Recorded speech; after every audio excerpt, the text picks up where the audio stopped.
You ever play a chess game and you think you play brilliantly, and then you look at the engine after and you're thinking, oh God, what have I done?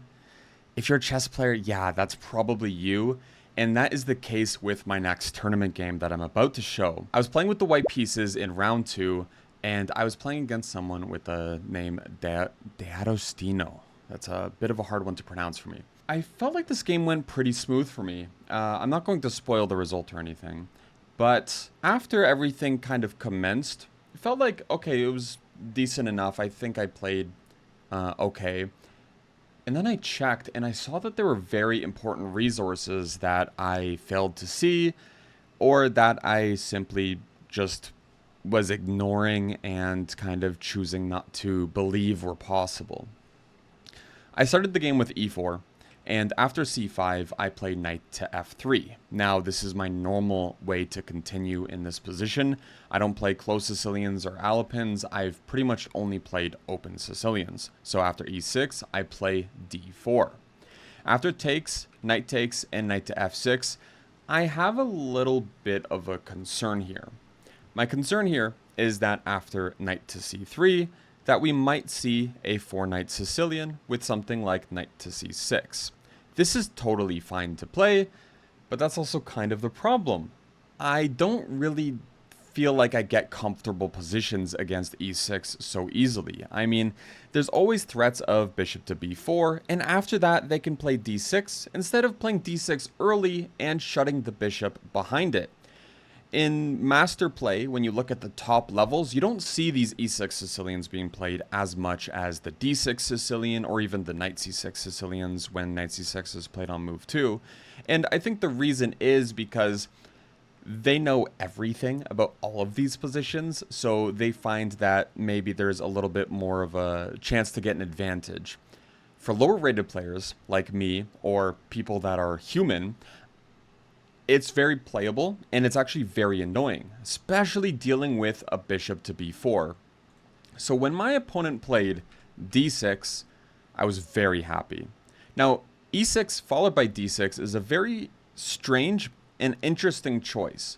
Most people would play it with, all the way back to this position, d6, where after d4, knight to f6, knight c3, e6 here. My opinion is that they were concerned about any sort of moves like bishop to b5 check, so they play e6 Sicilians trying to get white into these open positions instead of allowing the Moscow variation with bishop to b5. Of course, I didn't play that, so this didn't affect me, but a lot of Canadian players, which is where I'm from, do play that opening, so it does make a little bit of sense to play for. I also think it's a good idea because it also scares people like me who are afraid of e6 Sicilians. So after d6, I'm back in preparation again. e6, I kind of wasn't, even though I probably should have been. I play g4, and the whole point of g4 is kind of similar to what I do against the Najdorf. If you're unfamiliar with my Najdorf, I play rook to g1 against it, and the idea is to displace this knight on f6. And the truth is, there's not really much of a difference here. We don't have to include rook to g1 because it doesn't really make as much sense. g4 is not prevented with e5, nor is it prevented with the pawn still being on e7. So rook g1 is, again, just completely redundant. g4 itself, very strong because g5 is coming. My opponent played knight to c6. Now this actually is reminiscent of a classical Sicilian, but where white played g4 and then black played e6 instead of taking the pawn, which is very silly. But I'm happy with that because, again, I get to be aggressive here. And the whole point of this g4 and then g5 position, it's not really actually just to be aggressive. If we think about things, when we're playing these sort of Sicilian positions with these d6 and e6 structures, oftentimes black's going to be castling short, and that means to the right side of the board. Whereas white tends to want to castle long and then launch pawns against the black king. By getting this knight off of f6 early, it makes sure that moves like d5, which is a very positional but very also dynamic and important move for black and Sicilians to play, is no longer available. That's good. but it also just accelerates that attack on that king side. So there's a lot of benefits to playing it this way, and it's really hard to see the downsides. Actually, white performs quite well in these lines, so I was very happy to see them. Next up, I played bishop to e3, just a normal developing move. There's not really much to think about here. And after a6, I went queen to d2. Now, there's actually an interesting move here, which is knight to e5. And the whole point is f4 is very silly, because thanks to knight takes d4, you're either losing your queen or a piece. You can defend with maybe queen to f2, but that's very ugly. Or if you take with the bishop, there's knight f3, or with the queen, there's also knight to f3, winning that queen and, yeah, winning the game. But it's not just to play for a trick. The whole idea here is that after bishop to e2, black is ready to take on d4, and after bishop takes d4, knight to c6 in order to kick this bishop off of this diagonal, as right now this bishop is unable to develop. So after bishop to e3, now you can continue developing. And black also got rid of a little bit of their space problems by trading off the weaker knight, the one on d7, which wasn't really doing too much. Instead, my opponent played queen to c7, and I was not going to be slow here. I played f4. Now, this prevents knight to e5 altogether, so if they want to trade, they would have to play something like knight takes d4. But the problem with it is their knight isn't getting to c6 with tempo like it was in the other line, where f4 wasn't possible. I had to play a move like bishop to e2, where, again, getting that knight to c6 is quite nice, but we see a little bit of a difference when that knight is on d7. After bishop takes d4, which is actually what was played in the game, my opponent played b5 and I castled long. I like my position. I think white is probably better here, and the reason why is because all of the pieces are pretty much developed. There's only one piece left, and that's this bishop on f1, but black still has a little bit of problems. If they try to develop this bishop, then g7 hangs, and that's really bad. That means they can't castle short anymore, and also that loses a pawn, which is not good. And if they play something else, like bishop to b7, bishop to g2, they're making some progress with their development, but they're also kind of not, because, again, their king is in the center, and I'm close to having threats of moves like knight to d5. And it looks a little insane, but when you think about it, it's actually really not. For example, if rook to c8 was played, maybe rook h to e1 is a reasonable move, where after b4, you could just go knight d5. And this is a sacrifice, kind of. But when you really look at this position, it doesn't really feel like a sacrifice, because first off, do you really want to take the piece? Probably not. But also, what else do you really do here? Because that knight is very strong, and moves like f5 might be coming next. For example, if you take on d5, there's pawn takes d5, and after bishop to e7, because you're now in check, I mean, first instinct is something like bishop f6, or taking on g7 and then going bishop f6 here, and just exploiting the fact that the king is still in the center. White is likely just winning this game. Instead, my opponent played e5. Now, here's a critical position, and I think it's very important to ask yourself, what would you do here? Now, try to pause the video if you want to think a little bit longer, but it's very important to think this through. Now, the first instinct you may have is to take on e5. I think this is wrong. Now, the reason why is because after d takes and bishop to e3, although it looks like we have a big attack on the d file, I think things fizzle out. Instead, by playing bishop to e3, we keep this weakness on d6, and we keep black just a little bit more passive. After bishop to e3 is played, if they ever take on f4, which kind of looks like we take on e5, but just in the other way where they take on f4, it adds attackers to their position. For example, after taking on f4 right away, taking on f4, we already have a threat of winning the d6 pawn. So it's not really working out in the same way for them as it was in the other variation where we take on e5. The tension actually favors us. And that feels a little weird, because normally when you're up in development, you want to open the position. Here, it's a little bit different. We're okay with opening it, but we want to just push a little bit further. My opponent played bishop to e7, and now I decided to go on with f5. The whole idea here is if they castle, Can you guess the move? I really hope you can, because it's a pretty important one. F6, just breaking through on the king side. This move pretty much opens at least one line by force, and even though it sacrifices a pawn by takes, it's a very good pawn to sacrifice. You could see that the rooks are able to move to the g file. Eventually, maybe something like bishop to h6 can target this weak g7 square, and white has all of the play and is winning here, and black is very unfortunately just losing.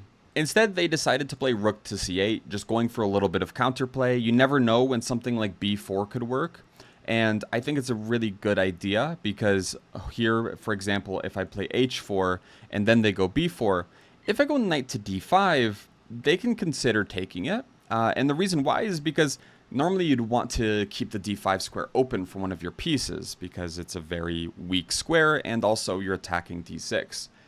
Here you can't, though, because if you take on d5 with the queen, there's queen takes on c2 with checkmate, which is very unfortunate. It turns out king b1 is best. And the reason why is because after b4, knight d5 anyways, you're actually okay with bishop takes and pawn takes. Not queen takes, because even though it looks like queen takes is now available because of king a1, still not appropriate. But after this, black doesn't really have any moves.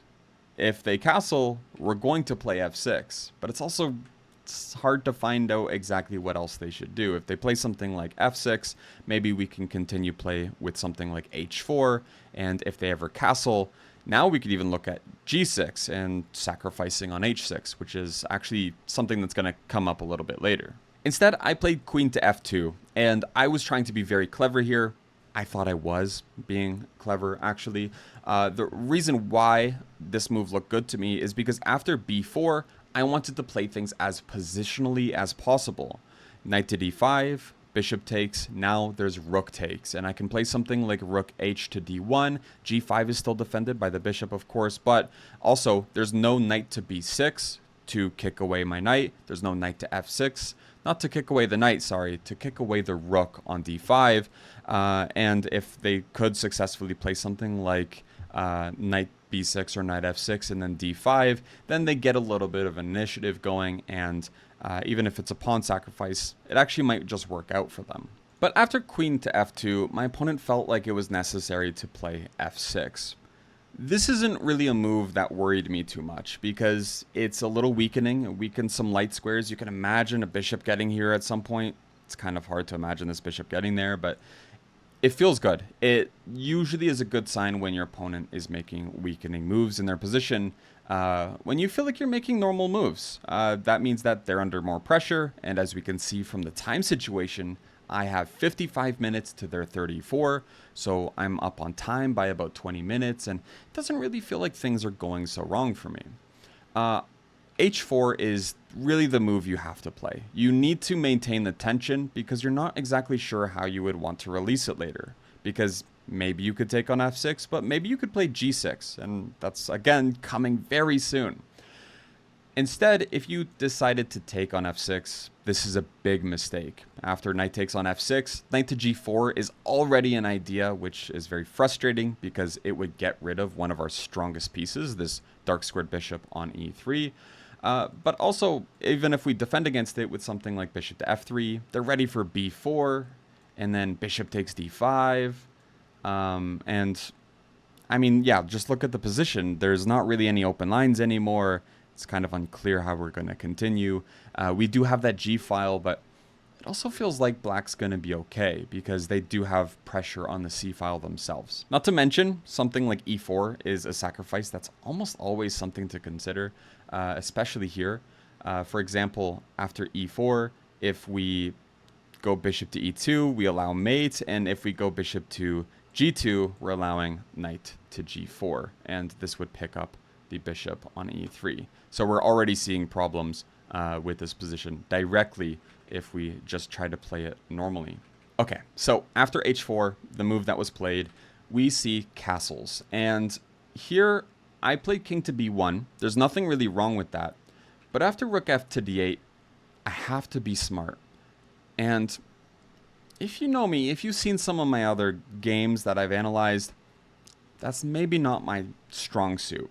After rook f to d8, you have to make a very challenging move here where white can try to play for a breakthrough. If you want to pause the video, I'd recommend doing so. If not, the answer is g6. Now, at first it looks like h5 is the better option. This is what happened in the game, so we will go on with it after we look at the solution. Instead, if you play g6, it feels like there's nothing after h6, and this would kind of seem reasonable if you are not a King's Indian player. If you're a King's Indian player, you know that sacrifices on h6 happen in these types of positions all the time, and it's really no different here. You could actually play bishop to f3. It's kind of a cute idea here with the idea, which we'll see in a moment, where after queen to b8, rook to g1, we're not really forcing ourselves to take on h6 so soon. We're just preparing for some problems on the g file once we are ready to take.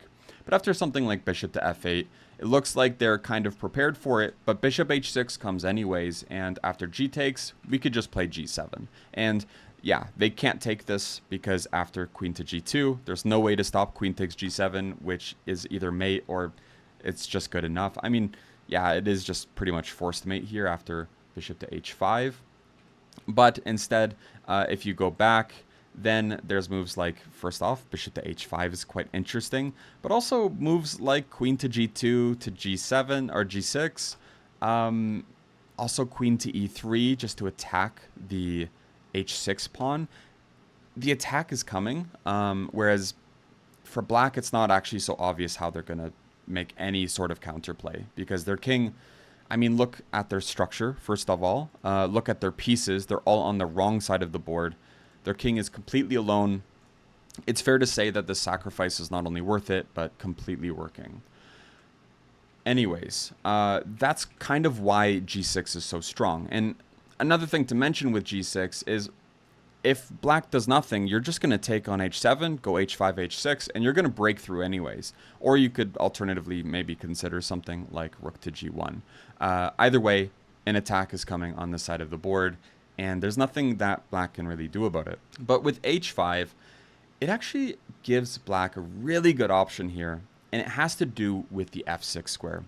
They're now able to take on g5.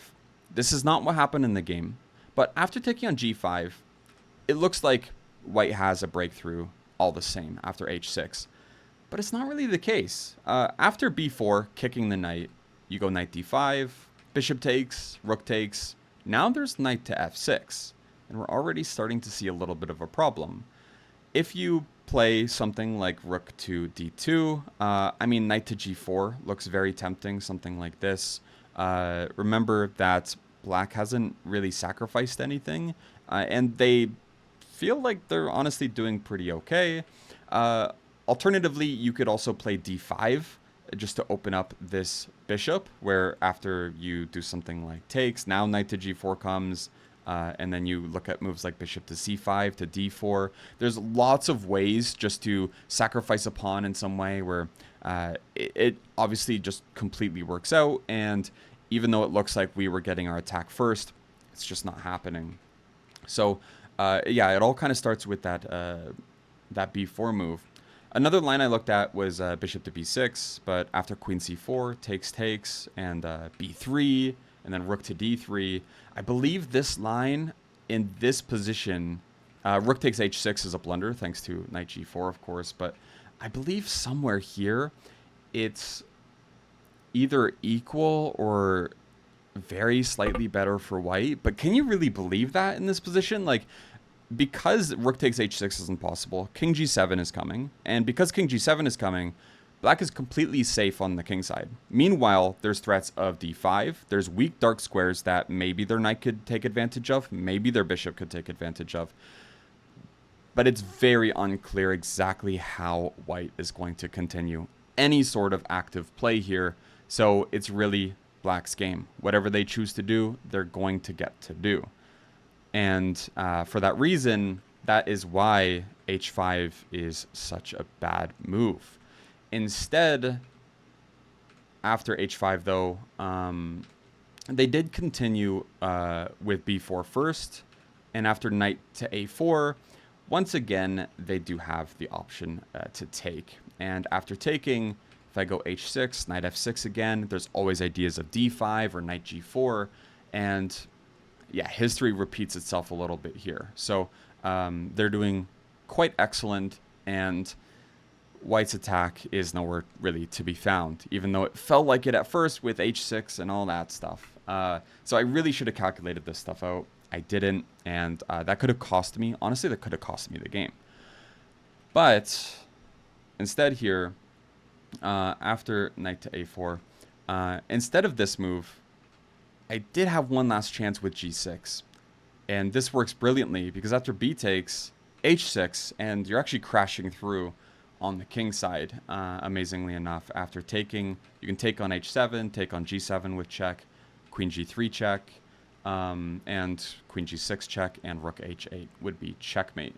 So turns out there's actually just forced mates here. So yeah, white is doing pretty good after g6, but I wasn't really looking at that. This is the moment, I believe, where I did see taking on g5, and I was a little concerned about it, but I felt like h6 I had enough play. And this is where I both missed the idea at first, I missed it, and then I just completely undervalued it. So that's something for me to work on. Great. After knight a4, though, my opponent makes a pretty big mistake with knight c5. Now, because of this move, I'm able to take, and all of a sudden my sidelined knight on a4 is no longer sidelined, and their knight on d7, which wasn't great for a little bit, and became a really good defensive piece that could have been really active, again, was traded off for that knight on a4. Not really ideal. Now, it turns out here that I have a good chance to get an advantage, and it starts with the move rook takes on d8. If you want to guess why this move is best, feel free to go ahead, or you could pause the video here and try to think about what exactly white can do for a small advantage, or maybe it's a little bit bigger than just a small advantage. I hope you paused in time. G takes on f6. Now, the problem is you want to play bishop takes on f6, I believe, because opening up the g file is a little scary, but you lose the c5 pawn. Instead here, you take on f6 with the pawn, but now there's moves like queen to e2. Rook to g1 also was quite tempting, but I had an idea with queen to e2, which is that after c4, rook to g1, and I'm ready to play bishop to f1 or bishop to f3. I just wanted to cover d1 if I played something like bishop to f1 though. And again, I was pretty happy after king h8 and bishop to f3 to have my queen on e2, because I was always worried that maybe if they, you know, somehow, for some reason, my rook was off the g file, they could take on e4. It's kind of far-fetched, but to me it made a lot of sense. Might have also been a little bit of a waste of time. Rook to g8 was played, and I took and went queen to g2 check. Now, here is where white has a winning position after king to h8. King to f8 felt a little bit more interesting, but after bishop h6, it does also look really scary. Queen to g8 check. I mean, h7 could fall. Not sure if you want to go queen e6, maybe this makes sense. Something like this could be pretty decent, but yeah, I think also ticking again on h7 might just be enough here, because bishop f8 is actually a threat just to make some trades, and this pawn is dangerous, all that good stuff. There might also be more if I looked, but I didn't. My apologies. So king h8, now there's bishop to h6, and this move is very strong because I am threatening queen g7 checkmate. And unfortunately, my opponent doesn't really have a good way to deal with this. They played bishop to c5. They could also play bishop to d6. But my idea here was actually the same regardless of the move that they played. And the idea here is I actually have bishop to e2. And bishop to e2 is a very strong move. At first, it looks like black is okay. Queen f7, followed by queen to g8. But after this move, turns out there's bishop takes on c4. With bishop takes on c4, unfortunately, they are unable to go to g8 to offer queen trade. And if they take, they're deflected away from g7. So queen g7 would then be checkmate. Instead, they tried queen to d7. But after bishop takes on c4, we can see that the game is actually over. Because there's not a good way to deal with both queen g7 checkmate and queen g8 checkmate. The only way you could do this is with a queen on one of these two squares. They tried queen to d1, but after bishop to c1 and queen d8, I played queen to g4, and my opponent resigned. The reason why is because even though, again, it looks like they're able to defend, they're not. After bishop to f8, there's queen g8 with checkmate, and queen to f8, the move that just feels like it'll work, doesn't work. Because even though they're defending g8, and if I could somehow get a bishop to h6, they'd be controlling g7. I could actually play bishop to h6, and this works because it's another deflection tactic. If they take on h6, queen to g8 will be checkmate. And if they move away in any way whatsoever, queen e7, queen e8, whatever, one of these two squares will then be checkmate. And you can't even delay it, because after something like this, it would still be checkmate in the end. So overall, I felt like it was a really good game, especially this nice little queen g4 at the end. It felt really nice, just, you know, controlling d1. Queen f8 doesn't work because of that bishop to h6. That felt really good. And I believe my opponent saw this, and that's why he resigned. But also, it's important to recognize this wasn't a perfect game. There was a big mistake where I allowed a lot of counterplay, specifically after playing h5. And this tells me a little bit about what I understand about pawn breaks, which is nothing. I understand hooks. I understand how to sometimes attack, but usually whenever there's a position like this where you have tension, and sometimes you should push and let things close up because the attack's still there, or maybe you shouldn't because it's not. It's harder for me to assess those things. So that's something for me to work on moving forward. And I believe that's something I did work on for a little while. This game is a little bit older, so I did have some time, not just to reflect on the game, but to work on those types of weaknesses. Definitely still something that anyone can always improve at. But a very good lesson nonetheless for me.